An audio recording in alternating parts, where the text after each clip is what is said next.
बिस्मिल्लाहिर्रहमानिर्रहीम। अस्सलाम वालेकुम। कैसे हैं आप सब? उम्मीद करती हूँ बिल्कुल ठीक होंगे। अल्लाह ताला ऐसे ही हंसता मुस्कुराता व खुशराबाद रखे। आज मैं आपके साथ शेयर करने वाली हूँ बहुत ही मज़ेदार से कौरमे की रेसिपी।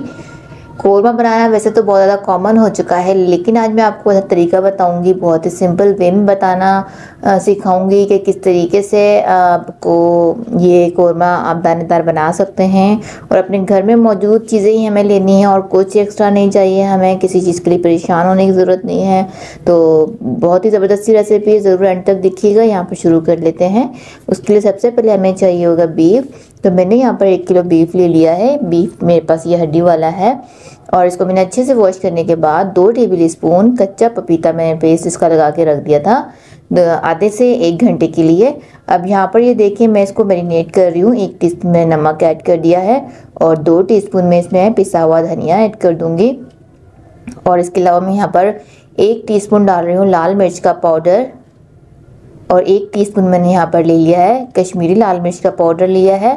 और अगर कश्मीरी लाल मिर्च नहीं है तो आप 2 टीस्पून रेगुलर मिर्च यूज़ कर सकते हैं, उसी को आप बढ़ा सकते हैं।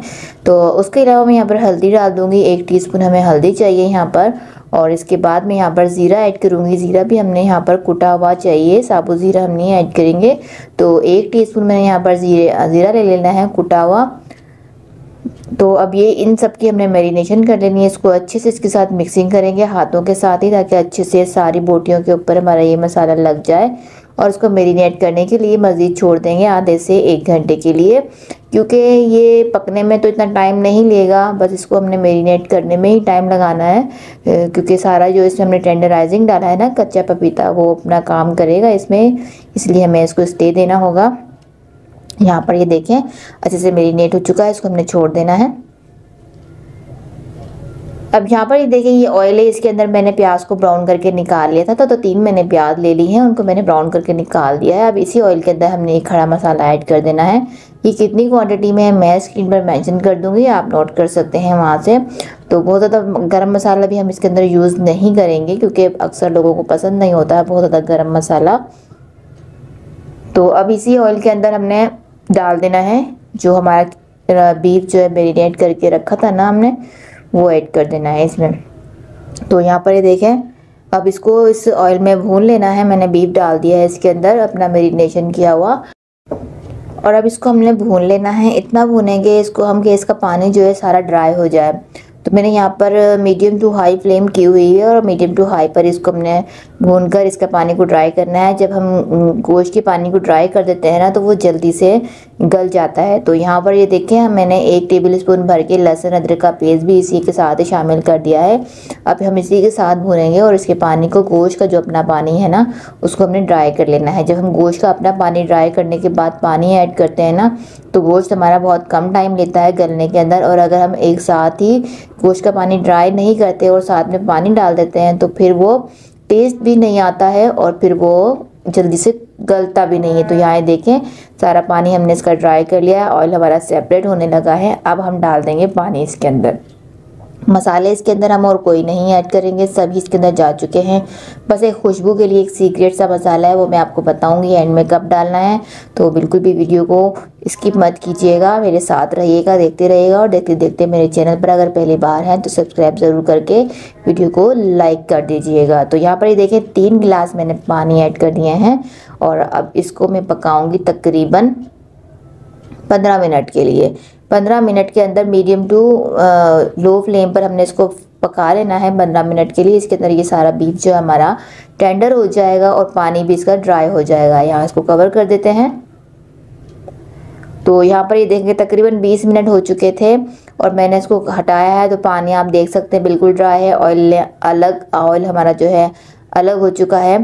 अब इसको हम मिक्स कर लेते हैं। और यहाँ पर बीफ जो है हमारा तकरीबन 95% तक गल चुका है। अब इसको हम इसके अंदर डाल देंगे दही। दही से जो अपना पानी रिलीज़ करेगी दही, उससे भी बीफ जो हमारा कम्प्लीटली टेंडर हो जाएगा। तो यहाँ पर ये देखें हमने फिर और पानी इसके अंदर अभी ऐड नहीं करना है, सिर्फ दही जो अपना पानी छोड़ेगा ना उसी के अंदर ये बाकी का मीट हमारा गल जाएगा। तो इसको मिक्स करते हैं। अब इसी के साथ हम डाल देते हैं ब्राउन प्याज। हमने प्याज को ब्राउन करने के बाद एक अच्छे से इमाम दस्ते के अंदर हमने इसको बहुत ही अच्छे से कूट लिया है।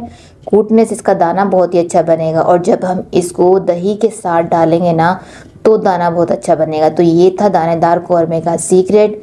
अब इसको हम मिक्स कर देते हैं और इसकी एक बहुत ही अच्छी खुशबू के लिए हम यहाँ पर एक मसाला यूज़ करेंगे, तो वो है जायफल और जावित्री का पाउडर। तो यहाँ पर तकरीबन 1/4 टीस्पून हमने जायफल जावित्री का पाउडर ले लेना है और इस वाले स्टेज पर डाल देना है। इस स्टेज पर डालेंगे जब हम दही और प्याज डालेंगे। जब हमें ये मसाला डालना है और इसके साथ ही डाल देते हैं केवड़ा वाटर। तो ये मेरे पास ज़ाफ़रानी केवड़ा वाटर है, वो मैं डाल रही हूँ 2 टीस्पून। अगर आपके पास एसेंस है तो आप वो 2 ड्रॉप्स ही डालिएगा, ज़्यादा मत डालिएगा। अब इसको मिक्स करते हैं, कवर करते हैं तकरीबन 10 मिनट के लिए। तो ये देखें 10 मिनट हो चुके हैं और ऑयल आप देख सकते हैं और खुशबू तो बहुत ही बेहतरीन आ रही है। और जब आप इसको खाएंगे ना तो आप यकीन नहीं करेंगे कि ये हमने घर में बनाया है। शादियों वाला ये कोरमा है, आपके घर में बन गया है, आप हैरान रह जाएंगे। तो एक बार ज़रूर इसको ट्राई करके देखिएगा और अगर पसंद आए ना तो वीडियो को लाइक शेयर ज़रूर कर दीजिएगा और मुझे कमेंट करके बताइएगा कि आपने अगर ये रेसिपी ट्राई की है तो कैसी लगी है। तो मुझे उम्मीद है बहुत ही अच्छी सी बनेगी। आप जब भी ये रेसिपी ट्राई करेंगी आपकी कोई तारीफ़ की बिना नहीं रह पाएगा। तो आप दाना भी इसका देख सकते हैं कितना अच्छे से ये दानेदार बन चुका है। और अगर आप इसको मज़ीद थिक करना चाह रहे हैं तो और पका सकते हैं, इसके पानी को रिमूव कर सकते हैं।